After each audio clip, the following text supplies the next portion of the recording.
palengva sugrįžtų prie to, ką praradau prieš 8 metus tapusi veikiančią politikę. Trumpai, kai darbus dėlioja politinė dienotvarkė, neturi privilegijos atsiduoti tam, ką pati manai esant svarbiausia. Skamba arogantiškai? Galbūt. Arogancija mano didžiausias turtas, kurį saugojau ir puoselėjau. Juolab, kad jokio kito neturiu. Ilgus metus nuo tada, kai 88 metų rudenį Švyturyje pasirodė mano pirmasis straipsnis, ganėtinai donkichotiškai į ekonominio liberalizmo apsėstas smegenis bandžiau įsodinti mintį, kad žmogaus vertė nematuojama jo piniginės svoriu ar posto skambumu. Įrodinėjau, kad savo gimdytoje politinė ekonomija paminus ir sudėtingų moralės dichotomijų nebereginti ekonomika tai yra tuščias nevaisingas žiedas. Beveik 4 dešimtmečiams prabėgus esu priversta sutikti, kad įvertinti kontekstą, išvelgti sąryšius anapus reiškinių, skirti priežastį ir pasekmę, juolab logiškais argumentais pagrįsti savo kalbą sugeba vienetai. Dauguma patogiai įsitvirtina kasdien girdimų propagandinių šūkių narkotizuojančiame malonume. Cituoju, kas lieka peliai įvaryta į kampą, jeigu kas šokt ir išdraskyt akis. Tai poeto Sigito Gedo žodžiai, kai jis vertina sovietmečio kūrybinę aplinką. Jo kūrybą analizuojantis Rimantas Kmita tokį kūrėjo agresijos judesį savotiškai pateisina laikmečiu, kai, vėl citata, dviejų tiesos pusių nėra, tai yra vienos pusės bandymas kontroliuoti kitą, braukyti ir stabdyti. Pasikeitęs laikas pastumia kompaso strėlę. Išnykus profesionaliems cenzoriams, jų kėdes palaipsniui išsėda žiniasklaidos vidutinybės. Neturėdamos galimybės tiesiog išbraukti jiems, nors dažniau jų korumpuotiems leidinių savininkams nepriimtinų idėjų, jie imasi eliminuoti žmones, kurie tas mintis dėsto. Profesionalų meno, knygų, teatro ar koncertų vertinimą tokį svarbu ne tik klausytojams, bet pirmiausia patiems autoriams ar atlikėjams, o netiesiogiai ir visam visuomeniniam intelektualiniam šalies klimatui keičia iš anksto apmokėtos piarščikų panegirikos. Kiekvienas priklydęs operos solitas netikėtai tampa pasaulinė įžymybe, o vulgari, madingos rašytojos knyga Prancūzija sukrėtusių kūrinių. Vienu žodžiu, stingdantis nesibaigiančių orgazmų šaltis, ne kitaip. Veikimo logika, kai dirbtinis žavėjimas geriausia prilygina prasčiausiam, atsisuka prieš tikrai puikius autorius, o minia netenka kelio ženklų. Blogiau tai, kad dirbtinai sumodeliuota kultūra ilgainiui išnešiojo ir negyvą politiką. Sumokės kokiam leidiniui, pataikaudamas laidų vedėjams ar leidinių savininkams, būsiu pristatytas kaip tikra lakštingala, nors net iki žvirblelio netemp. Ir niekas, nei vienas vadinamasis apžvalgininkas ar ekspertas necyptels. Visi jie žmonės mandagus, o mandagus nes mėgsta pinigus ir be dirbtinių šypsenų jų galvų skrinelėse sunku ką nors papildomo aptikti. Aukščiau minėtas agresyvios pelės vaizdinys irgi neatsitiktinis. Jį prisiminti pastumėjo toks, tarkime, iškilus plunksnos meistras, žurnalistikos dirvonus, kaip atsakosi arės visose Lietuvos žiniasklaidos priemonėse, Evaldas Labanauskas. Šis haiku bendradarbis Briuselė, čia jau labai rimta, kaip suprantat, ar ne, neseniai rašė, cituoju, Lietuvoje aštrių liežuvių pagarsėjusi, bet EP pilkapelytė tapusi Aušra Maldeikienė jau pranešė, kad nedalyvaus rinkimuose. Citata baigta. Tad šiandien šį pilkapelytę išlys iš urvelių ir aptars, kiek aikų išties vertas žurnalas Aikų, kuriame peles trypia žurnalistikos drambliai. Kad einu vienai kadencijai žodžiu ir raštu nekartą pranešiau dar 19 metais per rinkimus. Na, bet drambliams atleistina, jie aukštai tai pelių cipsėjimo negirdi. Labanausko įžvalga, kad Europos parlamente esu gana tyli teisinga. Nesu ir niekada nebuvau tas politikos sunkės svoris, kuris įtvolų važiuoja per politikos brūzgynus ir suka jos girnas. Buvau ir esu tik stebėtoja, ieškanti reiškinių prasmės ir be susto jau 40 mečius aiškinanti savo skaitytojams, ką matau ir ko jie gali tikėtis. Dar labai mėgstu tyliai padėti kolegoms, jeigu jie turi pakankamai proto paprašyti. Politiko darbas man visad buvo ir yra sunkus. Nemoku manipuliuoti, esu patikli ir atvira, nedrįstu trukdyti žmonių, jeigu manęs tiesiai nepaklausia. Na, net jeigu paklausia, pasakau iš tikrųjų, ką galvoju, tai bijo klausti dažnai. Man žiauriai stinga vadinamojo mandagumo, tad matydama rinkėjams pavojingą melą rėkiu, o neapsimetu akla ir kurčia. Visos šios savybės veikiančiam politikui dividendų neneša. Atsakydama į priekaištus, tik priminsiu, kad nuosekliai vykdžiau tai, ką žadėjau per rinkimus. Aiškinau, kaip veikia parlamentas, kokius klausimus sprendžia, ką jis gali ir svarbiausia, ko negali. Per 5 metus įrašiau 126 video iš Europos parlamento, parašiau 3 knygų, organizavau renginius, mano galva labai svarbiomis, bet nepopuliariomis temomis apie klerikalizmą Lietuvoje, Stambulo konvencijos svarbą ar onkologinėmis ligomis sergančiųjų stigmatizavimą. Tiesiog sąžiningai ėjau eilinio politikos kareivio pareigas, kaip tai dariau visą savo gyvenimą visose man siųstose pareigose. Kita vertus, matyta pilka pelytė labai kaitina dramblio širdį, jeigu nuo jos net būsimų Europos parlamentų rinkimų Lietuvoje pristatymą pradeda.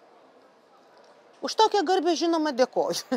Tik gaila, kad Aikų žurnale pademonstruotas asmeniškas dramblio Aikų, nedidukas. 327 trumpų eilučių pastraipose rikiuojasi 6 dabartinių europarlamentarų pavardės ir porą trivelių prognozių. Kur dingo kiti neaišku, kodėl dingo neaišku. Atrodytų akivaizdus klausimai, tarkime, o ką tai rinkimai reiškia Lietuvai? Kokia jų prasmė konkrečių momentų, kai pasaulis keičia savo politinį pavydalą? Ką rodo tai, kad Lietuvos delegacija vyriausia amžiumi, manau, nieko gero? Ar kokio pobūdžio politikus vertėtų Lietuvos rinkėjams siųsti ir ką jie realiai gali pasiekti, ir taip toliau, lieka anapus kelių banalių ištarmių. Mąstymui reikia proto, kurio nerasta. Jei manote, kad mano verdiktas per griežtas, perskaitykite Pasaulis 2024, kurį leidžia Aikų žurnalas. Leidinys, kaip skelbiama, sudėliotas pagal išimtinę licenciją, kuri suteikia teisę Aikų žurnalui versti ir publikuoti Economist ateinančių metų politinės, ekonominės ir technologinės prognozes. Aš Economistą prenumeruoju jau bene 20 metų, tad teksto originalus perskaitau dar lapkritį. Jie tikrai verti dėmesio, nors šiaip turiu pasakyti, kad ganokai dažnai nepasitvirtina. Pasaulis sudėtingesnis. Gaila, bet kokybiško žurnalistikos kontekste keli lietuvių autorių tekstai stebina tik vienu – lėkštumu. Apžvalgininkė, padėjau klaustuką, nežinau, Liepa Žeromskaitė cituoja porą viešoje erdvėje nuolat šmėžuojančių ekonomikos ekspertų. Tai kaip žinia pradedančio reporterio darbas. Ji daugmaž raštingai, nors žiauriai nuobodžiai sudėlioja svetimų minčių tikstuką. Anapus beprasmiškai sumestų skaičiukų nesu žiburiu neaptiksi jokio asmeninio santykio su tekstu bei aptariamais reiškiniais, kas privaloma apžvalgininko statusą turinčiam žurnalistui. Itin švelnus verdiktas, nuobodu ir beprasmiška. Tokia, sakyčiau, romanų skirtų tarnaitėm lygio lektūra tikrai neverta jokio dėmesio. Aikų, minus. Akivaizdu, kad autoriai neturi apžvalgininkai deramo išsilavinimo bei gebėjimų. Trumputė kitų jos opusų paieška internete rodo, kad pasitelkus svetimas mintis įrašo apie viską, nuo dirbtinio intelekto iki kosminių technologijų. Jokio ryšio tarp ambicijų ir amunicijų. Pavardę išgirdau pirmą kartą, ateityje jos kūrinėlių vengsiu kaip kryžiaus. Bendradarbė Briuselėje tekstą jau minėjau. Palyginus su Žeromskaite tikrai geriau.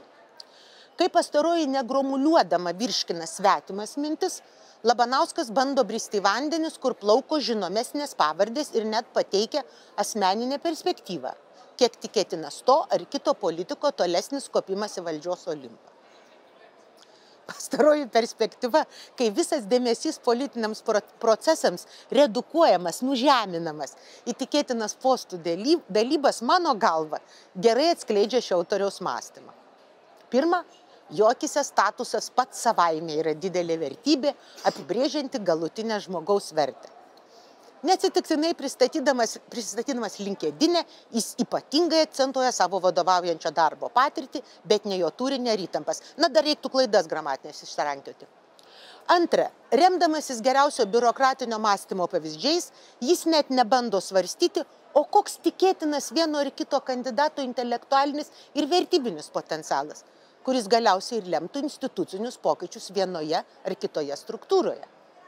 Konkrečiu atveju vėlgi akivaizdus atotrūkis tarp autoriaus ambicijos analizuoti ir gebėjimo analizuoti. Tad galiausiai rimtą analizę keičia žemesnio išsilavinimo publikos tokia mėgstama gandų sklaida. Šiame pilkame gėlyne pats leidinio vyriausias redaktorius Ovidijus Lukošius tikrai ryškiausias žiedas. Jo tekstuose jau randame ir svarstymų, ir platesnės perspektyvos. Nieko naujo ar netikėto, išliekame intelektualiai saugioje zonoje, betgi tikrai ne kiekviena žvaigždės nuo daugaus privalo skabyti. Labiau kliūva tai, kad praktiškai neįmanoma pasakyti, kokiam skaitytojui skirtos jo apžvalgos, kaip ir pats jo formuojamas leidinys. Profesionalams tai yra laiko nevertas banalus puikiai žinomų dalykų kartojimas, politika besidominčiam smalsiam rinkėjui nieko naujo, atsitiktinai priklydusiam praeiviui trūksta konteksto. Kai rašai visiems apie viską, turinys pakimba ore. Na, nėra skaitytojų. Įtarčiau, kad koja kiša ir bandymas vienu metu sėdėti ant dviejų kėdžių. Apžvalgininko statuse, ypač nevaisingose Lietuvos žurnalistikos pievose, jis gal ir neprasčiausias variantas.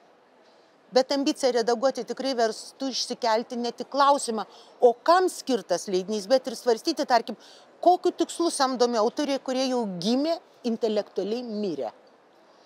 Vis dėlto, kaip redaktorius Lukošius galutinai pasirašo savo profesinio neįgalumo nuosprendį, vienoje iš apžvalgų vertindamas liberalių centro dešinės rinkėjų 19 metų pasirinkimą balsuoti už Gitaną Nausėdą. Pasak jo, anie balsavo už, nes jis, citata, atrodė saugus pasirinkimas, nors vėliau paaiškėjo, kad nugalėtojas buvo su kaukė. Citata baigta. Kam liberaliai demokratijų reikalinga žiniasklaida? Atsakymas trivialus. Laisva spauda tarnauja sarginiu šunimi, kuris aršiai loja pamatęs demokratijos priešų. Kitaip sakant, nuplėšė veidmainių kaukės. Vykdydama šią institucinę priedermę, ji nuolat stebi ir vertina visų pirma ne pretendento galimybę įkopti tą ir kitą postą, bet jo vertybės, mąstymą, gebėjimus, pasiruošimą darbui. Tai yra kokia jo kopimo prasmė. Gero sarginio šuns uoslė leidžia skirti mandagumą ir veidmainystę. Iki bet kokių rinkimų Gitano Nausėdos panieka žemiau jo pareigoje esantiems žmonėms, ironiškos replikos moterų atžvilgių, buvo vieša paslaptis. Apie ją kalbėjo ne vienas ir ne du banko, kuris dirbo žmonės. Paklauskite. Skandalinga ir drįsčiau įtarti ne visai švari namo draustinė statyba ir tos statybos peripetijos teisme. Nausėdos ekonomikos neišmanimas stulbino. Jis tai viešai demonstravo savo laikų žiniasklaidoje nušviestuose profesiniuose ginčuose apie tikrai prieš 10 metų su profesorium Romu Lazutka ir Swedbank analitiku Nerijumi Mačiuliu. Abiem atvejais Nausėda demonstravo akivaizdų elementarių ekonomikos pradmenų neišmanimą. Tokių pavyzdžių galiu pateikti 10. Mušta buvo ir jo gerovės valstybės korta, žinant, kad prieš gerovės valstybę tarnaudamas bankė jis nuosekliai kovojo porą dešimtmečių. Viskas, kad 23 metais turėtų padaryti sąžiningas, pats savo nemeluojantis redaktorius, tai muštis į krūtinę su žodžiais. Mea culpa, mėly liberalūs mano tekstų skaitytojai. Aš jūsų neįspėjau, nors tam buvau pašauktas, aš tingėjau ir netikrinau, aš norėjau patikti tam, kuris ateis, nes moku tarnauti, bet drąsus esmė tik spardydamas silpnesnį. Nausėda nėra atsitiktinis reiškinys. Jis yra visų šitų Labanauskų ir Lukošių bendras dvasinis vardiklis.